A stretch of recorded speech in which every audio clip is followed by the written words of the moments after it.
Comrade, ndinopokana nemi kuti Mutuli ashandisa Wamunangagwa akana ana Wamunangagwa watengesa Zimbabwe yaenda takatarisa kudai izvo.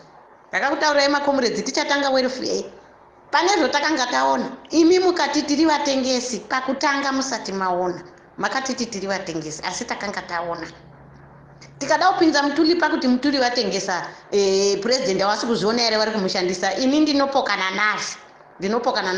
Ndiwo wakandomutora aenda Davos kumuunza kunoko. Wakataurirana mari dzekubhadhara wakabhadharana mayusa ayari kutambira izvizvi. Mutuli haasi kuzvitambirisa mari. Mutuli haasi kuisa zvinhu zvake pasina Wamunangagwa. Ini munhu wandinochema naye ndikomrade Chiwenga. Dai taikwanisa kuona ndikomrade Chiwenga watisvitsa patiri nhasi apa. Ndiwo wakaita madhiri avo. Wakandotora Wamunangagwa wadzingwa wakavadzorera. Wamugabe wakataura kuti warume mashinga ere kutora munhu kuita president. Isu tikati kwai Wamugabe is a dictator. Now who is a dictator? Wamugabe vari nane wakambotisiya tiri mapurazi. Wasina kudzinga munhu, wasina kuita sei. Today we are crying with pasina kana 5 years manzwa here. And Wamugabe wakasiya wataura kuti muchazondifunga. And taakuwafunga zveshuwa. Kana pane wakateerera mashoko awo ina handisi kutya kutaura. Wakati Amasoni anoda mumwe munhu pamusoro pake iye pazasi. Mukamupa basa anoita but iye pfungwa chaidzo aiwa haana. Kana pane wakateerera makomrades. Nhasi uno mida yakuenda wana yevanhu wakafa. Wana yevanhu zvirema.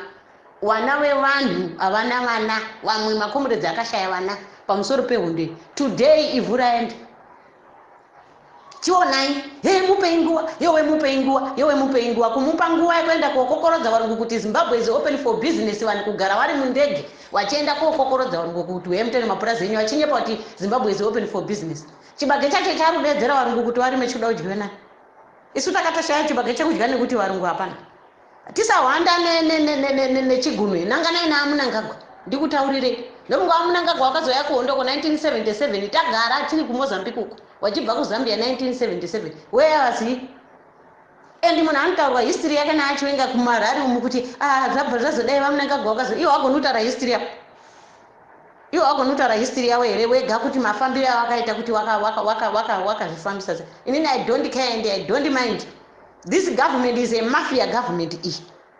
Tonatsa kutotaurana chokwadi hatisati. Ndikuudze utengesi chaihwo wakazara kuti tende. Ini ndinobhure makomrade Chiwenga anoda ngaaendese udho yangu iyi kwavari. Ndowabhurema ndiwo wakaenda kundotora Wamunangagwa kwawadzingwa wakandovatora kuti hanzi uye muite president. Nhasi uno nyika yakuenda iwo wakatarisa simba chairo havasisina apa chekuita hapasisina. All comrades are booted out from the government. Ndikuudzei makomrades hapana zvekuti kwai ngatibatane yewe ngatidini kugobatana kugosvika kupi. Hedhoni ndiye rudiwa apa wasati vaenderera kure sezvatakaita papress conference pedu takatogara press conference and we are going to court. Tiregere nyenhawi tichasvitsana kwamvura yacheka makombo ndikuudze. Chinodiwa apa kuti pamutadedzana kuti makomrades huyai tiite chirwirangu. Kwete zvekugara muri kudzima muchiti covid vanhu vachiita madhiri awo nenhau yecovid. They are dealing vari kuba mbavha dzichinzi dzasungwa hadzisi mari dziri kubiwa dzichingonzi kwai moyo wakaba 60 million iripi and where is he now? Government yazara vanhu veukama zvisina mumboitika pasi rese kuti mukuita unga sezvinonzi ndi Museveni ari kuUganda kwanodzadza hama munhingi mugovernment. Isusu takangotarisa kudai zviso kati kanzi new dispensation. Hapana new dispensation yamba igovernment yevatengesi ndikutaurire zvekuda kuhwanda nenhau yaMutuli kuti hanzi Mutuli ari kupresident havasi kuzviona here. Ndiye Wamunangagwa vari kuita zvinhu zvavo ivo ndikutaurire. Tikaramba tichingoti pagrupu tichingotaura pagrupu pasina action hapana ndikutaurire hapana. Zimbabwe yaenda makaendera kuhondo mahara and he is fixing people of Zimbabwe.